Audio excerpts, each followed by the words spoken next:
Assalamualaikum dan salam Sarawak Maju Makmur bersama saya Lia Amira Anwarikus. Berita utama, mesyuarat berkenaan perkara autonomi kesihatan kepada Kerajaan Sarawak akan dibincang pada Jumaat ini. Timbalan Premier Sarawak Dato' Amar Profesor Dr. Sim Kui Hien berkata, delegasi Kementerian Kesihatan Malaysia KKM diketuai oleh Menteri Kesihatan Datuk Seri Dr. Zulkifli Ahmad akan berada di Sarawak bagi membincangkan perkara tersebut. Menurutnya, perkara-perkara berhubung penjagaan kesihatan yang dibincangkan kelak adalah sangat teknikal kerana melibatkan perundangan. Beliau berkata demikian semasa menyempurnakan pelancaran buku mengenai Parti Rakyat Bersatu Sarawak SUPP oleh Dato' Alfred Yap di Ibu Pejabat SUPP di Kuching pada Ahad. Menteri Kesihatan Awam, Perumahan dan Kerajaan Tempatan Sarawak itu menambah, perkara berkaitan juga sudah diberi penekanan oleh Timbalan Perdana Menteri Datuk Seri Fadilah Yusof. Justru beliau berharap mesyuarat berkenaan akan mencapai matlamat yang diingini. Laporan seterusnya, Menteri Pengangkutan Sarawak Datuk Seri Lee Kim Shin telah meluangkan masa bagi menyempurnakan kempen derma darah anjuran Inner Wheel Club IWC Miri dan Rotary Club of Oil Town Miri di MYY Mall Lutong pada Ahad. Kempen tersebut dianjurkan dengan kerjasama Jawatankuasa Pengambilan Penderma Darah, Bulan Sabit Merah Malaysia MRC, Cawangan Miri serta Bank Darah Hospital Miri yang mana ia diadakan sempena sambutan Tahun Baharu 2024 dan merupakan projek khidmat masyarakat bagi mengekalkan bekalan darah mencukupi untuk pesakit yang memerlukan. Dalam pada itu, Hospital Miri menyasarkan dermaan sebanyak 10,000 pain darah pada tahun ini bagi menampung keperluan pesakit yang mana sebanyak 9,682 pain darah telah berjaya dikumpul menerusi pelbagai kempen derma darah sepanjang tahun 2023. Manakala di Limbang, Timbalan Menteri Pengangkutan Malaysia Datuk Hasbi Habibullah bersama Ahli Dewan Undangan Negeri Adun Batu Danau Datuk Paulus Palugumbang telah mengadakan lawatan ke beberapa tapak projek pembangunan di Limbang pada Sabtu. Menurut Datuk Hasbi, lawatan tersebut bagi melihat status sebenar projek-projek termasuk projek program transformasi luar bandar RTP, projek kecil luar bandar MRP dan juga projek rakyat di bawah Agensi Pembangunan Wilayah Utara NRDA, Jabatan Kerja Raya JKR dan Jabatan Pengairan dan Saliran DID di daerah ini.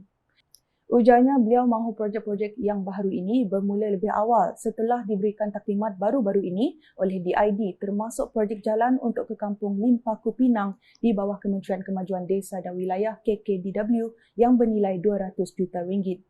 Difahamkan projek tersebut sekarang dalam proses untuk pemanggilan tender bagi pemilihan kontraktor dan membuat prakelayakan di peringkat kementerian.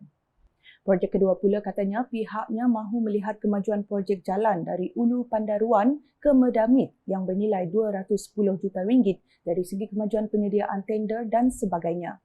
Selain itu, beliau juga melihat keadaan jalan dari Pekan Medamit menuju ke Rumah 1 Kuala Mendalam iaitu tentang projek Jalan Jiwa Murni bernilai 43 juta ringgit. Justru beliau berharap agar segala projek yang dilulus dapat dilaksanakan dan dimanfaat oleh rakyat. Di Bintulu pula, Timbalan Menteri Digital Malaysia merangkap Ahli Parlimen Hulu Rajang Datuk Wilson Ugak Kumbong meluangkan masa mendekati masyarakat dengan menghadiri Majlis Pemimpin Bersama Rakyat. Majlis tersebut diadakan di Rumah Ningkan Jawi, Sungai Kebulu, Tubau pada Sabtu. Lawatan itu sebagai menunaikan janji beliau untuk menyantuni warga rumah panjang tersebut selepas kemenangannya pada pilihan raya umum yang lepas. Turut hadir Ahli Dewan Undangan Negeri Adun Murum Kennedy Cukpai Ugon, Senator Michael Mujahlihan, Setiausaha Politik kepada Premier Sarawak Beatrice Kedoh Tajang dan Residen Bintulu Nurak Keti. Ke perkembangan seterusnya, kerja-kerja membaik pulih cerun di kilometer 100 Jalan Selirik serta penutupan sementara 2 lorong di kilometer 100 Jalan Selirik siap 80% setakat ini. Tinjauan terhadap kerja-kerja membaik pulih cerun telah dilakukan oleh pihak PPES Work Sarawak Sdn Bhd bersama Timbalan Menteri di Jabatan Premier Sarawak, Undang-Undang dan Adat Bumi Putra, Datuk Jefferson Jamit Unyat bersama rombongan pada Ahad. Semasa tinjauan tersebut, beliau telah diberikan sedikit taklimat berkenaan projek itu dan mendengar rungutan pengguna jalan raya sepanjang penutupan jalan yang mengakibatkan kesesakan lalu lintas. Justru masyarakat setempat berharap agar pihak kontraktor dapat menyiapkan projek tersebut dengan kadar segera. Mengikut jadual asal, projek tersebut dijangka siap pada 20 Januari 2024 namun dijangka dapat disiapkan seawal yang mungkin dan mendahului jadual asal. Ini penting memandangkan penutupan jalan itu telah mengakibatkan kesesakan lalu lintas di aliran trafik di jalan-jalan yang dilencongkan, terutama ketika waktu puncak dan sesi persekolahan. Manakala di Ngemah, Ahli Dewan Undangan Negeri Adun Ngemah Anyi Jana telah merasmikan projek program transformasi luar bandar RTP membina sengkuap Oning di Rumah Awin, Sungai Mapai pada Sabtu. Dalam ucapan ringkasnya, beliau menerangkan sengkuap di hadapan rumah panjang tersebut dibina dengan dana berjumlah RM100,000 yang mana pembinaannya diselia oleh Jabatan Pengairan dan Saliran Bahagian Sibu sebagai agensi pelaksana. Dalam pada itu, beliau turut menjelaskan bahawa sebilangan projek RTP Dun Ngemah bagi tahun 2022 hingga 2023 telah siap, manakala beberapa projek lagi masih dalam pembinaan. Bagi projek RTP 2024 Dun Ngemah pula, Anyi berkata pelaksanaannya dijangka akan bermula dalam masa terdekat. Sekian edisi Tengah Hari bersama saya, Lia Amira. Berita lebih lanjut boleh didapati di semua platform media sosial UKAS termasuk portal ukas.sarawak.gov.my dan UKAS Channel di YouTube.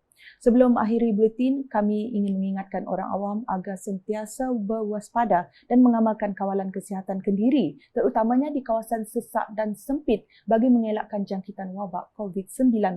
UKAS #Saluran Informasi Rakyat.